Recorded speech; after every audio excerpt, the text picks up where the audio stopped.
Hello dear students, welcome back to my channel physics SPC moving charges and magnetism का एक question. A current carrying conductor is placed as shown figure. The magnitude of magnetic field at point P will be. केवल formula based question है, फॉर्मूले पर concentrate है और direction पर दो चीज़ें आती हैं तो क्वेश्चन में कुछ नहीं है, समझें। केवल फॉर्मूले पे कॉन्सेंट्रेट कराता हूँ, फिर कुछ नहीं है। सबसे पहले एक finite current carrying straight wire, straight current carrying wire के लिए फॉर्मूला याद होना चाहिए, इंपॉर्टेंट है फाइनाइट। तो अगर कोई फाइनाइट करंट कैरिंग वायर है, ये ऐसे, sorry, finite current carrying wire है एक ऐसे,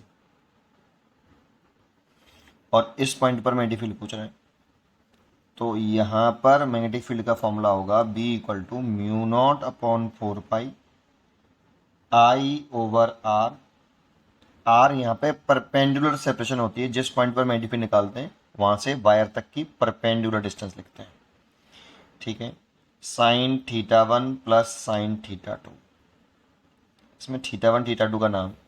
इस वाले पॉइंट पर मैग्नेटिक फील्ड निकाल रहे हैं, तो इस पॉइंट से वायर को एंड को ज्वाइन करने वाली लाइन और इस आर परपेंडिकुलर सेपरेशन से मेजर करेंगे, ये थीटा वन है, और इसको दूसरे एंड से ज्वाइन कर लो और परपेंडिकुलर डिस्टेंस से मेजर करेंगे, ये थीटा टू है। एक बात और ध्यान रखने वाली बात होती है, ये देखो, ये इसका जो घुमा रहे हैं इस एंगल को, परपेंडिकुलर डिस्टेंस को तो घुमा रहे हैं, परपेंडिकुलर डिस्टेंस को घुमा रहे हैं, और कैसे घुमा रहे हैं,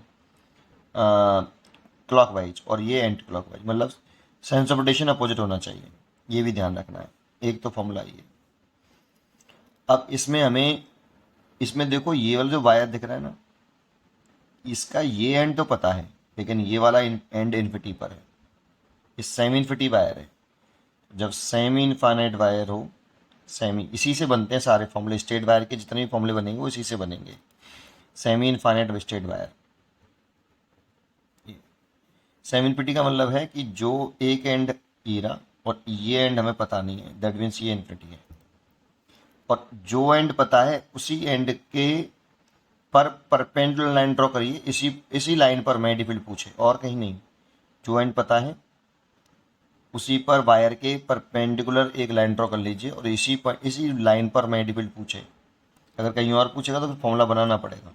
तो इस वाले पॉइंट पर मैग्नेटिक फील्ड पूछ रहा है पी, तो यहाँ से वायर पे क्या ड्रॉ करो, परपेंडिकुलर, ये परपेंडिकुलर डिस्टेंस होगी, तो बी इक्वल टू, ये कंट्रोल कर रहा है आई, तो बी इक्वल टू इस फॉर्मूले से निकाल लो। तो देखो, म्यू नॉट अपॉन 4 पाई, ये हो गया आई ओवर, परपेंडिकुलर सेपरेशन तो हो गई small R E, theta one कितना, तो देखो इस पॉइंट को वायर के एक एंड से ज्वाइन करने वाली लाइन, और परपेंडिकुलर से सेपरेशन होती थी, तो ज्वाइन करो एक एंड को, तो ये ज्वाइन करने वाली लाइन और यही परपेंडिकुलर है, तो थीटा वन सोचो कितना है, 0 डिग्री।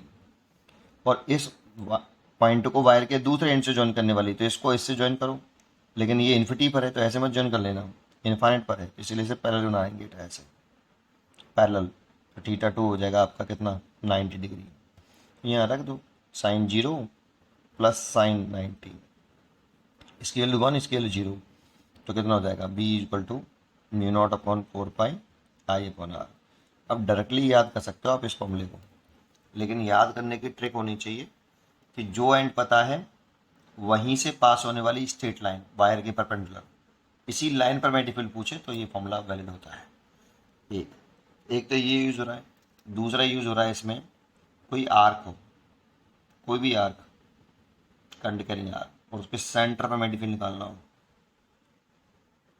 और सेंटर पर वो आर्क एंगल सबटेंड कर रहा हो थीटा, उसकी रेडियस आर हो, तो सेंटर जो मैग्नेटिक फील्ड होता है B equal to mu naught upon 4 pi I over R theta. Theta radian में जो भी है, इसमें समय लग रहा है वो केवल किसमें लग रहा है, फॉर्मूला लिखने में। थीटा रेडियन केवल फॉर्मूले की कंसेप्ट है ही, उसमें फॉर्मूले का कंसेप्ट थीटा रेडियन, एक तो ये रेडियन में होना चाहिए।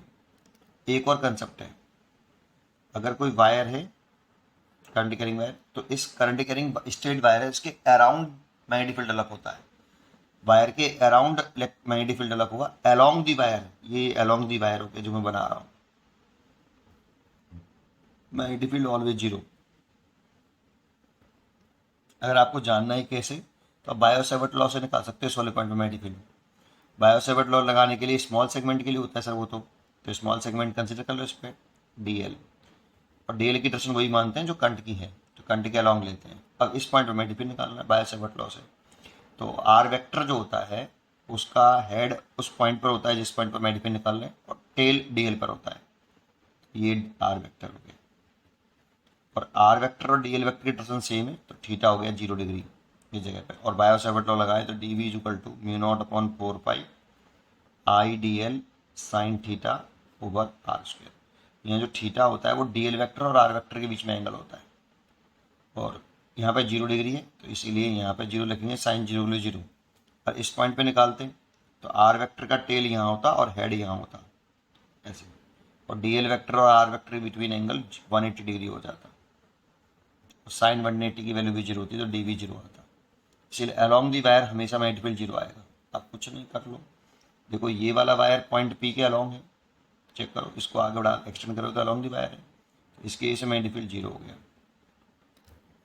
इस वाले वायर को देखो, इस वाले वायर को मल्टीपल देखें, B2 इक्वल टू ये आर्क है और सेंटर पर एंगल बना रहा है 90 डिग्री, दैट मीन्स π/2 रेडियन। यहाँ ये वाला यूज कर लो, mu naught upon 4 pi, current I है, रेडियस आ रही है, और ये π/2।